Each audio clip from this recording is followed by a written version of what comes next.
Washing மிஷினுக்கு அடியில் வெள்ளையா நொறையா இருக்குது பார்த்தீங்களா? அதை பற்றி தாங்க இன்னைக்கு இந்த வீடியோவில் பார்க்க போகிறோம். இந்த வீடியோ பார்த்தீங்கன்னா கஸ்டமர் நமக்கு வாட்ஸ்அப் பண்ணியிருந்தாங்க.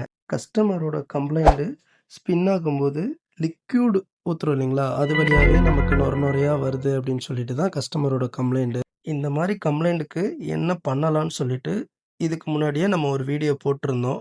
ஸோ வீடியோவை நான் லிங்க்கு கீழே கொடுத்துருக்கேன். ஸோ செக் பண்ணி பாருங்கள். இதுக்கு முன்னாடி நம்ம பார்த்தோம் இல்லைங்களா, அதே கம்ப்ளைண்ட் தாங்க இதுலயும். ஸ்பின் ஆகும்போது தண்ணி வந்து ரொம்ப ஸ்லோவா போகுது. ஓகேங்களா? அதனால தான் நொறையா ஃப்ரண்ட் சைட்லயே பொங்கி வடியுது. ஸோ நம்ம ஃபர்ஸ்ட்டு வந்து உள்ள இருக்க தண்ணியெல்லாம் மொண்டு வெளிய எடுத்துட்டோம்.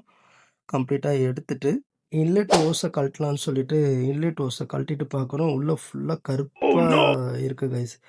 ஸோ இதுலேருந்தே தெரிஞ்சிச்சு மிஷின் என்ன கண்டிஷன்ல இருக்குன்னு சொல்லிட்டு. Next coin collector filter. So அந்த ஃபில்டர ஓப்பன் பண்ணலான்னு சொல்லிட்டு ஓப்பன் பண்ணுறோம் பாருங்க. அதுக்குள்ள எவ்வளோ அழுக்கு அடைச்சிருக்குன்னு சொல்லிட்டு. சீரியஸா நானே எதிர்பார்க்கலங்க. இவ்வளோ அழுக்கு இருக்குமா அப்படின்னு சொல்லிட்டு. எடுக்க எடுக்க வந்துக்கிட்டே இருக்குங்க அழுக்கு. அந்த முறை பார்க்குறீங்க இல்லையா? அந்த முறத்துல இருக்க மொத்த அழுக்கும் இந்த மிஷின்ல இருந்த அழுக்கு தாங்க. ஏன் இவ்வளோ அழுக்கு இருக்கு அப்படின்னு பார்த்தீங்கன்னா, மிஷின் வந்து ப்ராப்பர் மெயின்டனன்ஸ்ல இல்ல. ஸோ கஸ்டமர் வந்து 2 பேருமே பிஸி. சாரும் பிஸி, மேடமும் ரொம்ப பிஸியா இருக்கிறதுனால, ப்ராப்பரா இத மெயின்டெயின் பண்ண முடியலங்க. அவங்களுக்கு டைம் இல்ல ஆக்சுவலா.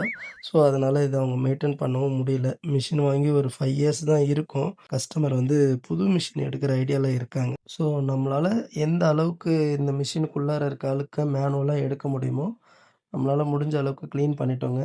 ஸ்பின் போட்டு இப்போ செக் பண்றோம். தண்ணி எவ்வளோ ஃப்ளோ இருக்கு பாருங்களேன். வாஷிங் மிஷினை பொறுத்த வரைக்கும் 6 மந்த்ஸ் ஒன்ஸு சர்வீஸ் பண்ணணுங்க. அப்போ தாங்க இந்த மாதிரி பிரச்சனைலாம் வராமல் மிஷினை பாதுகாப்பாக பார்த்துக்க முடியும்.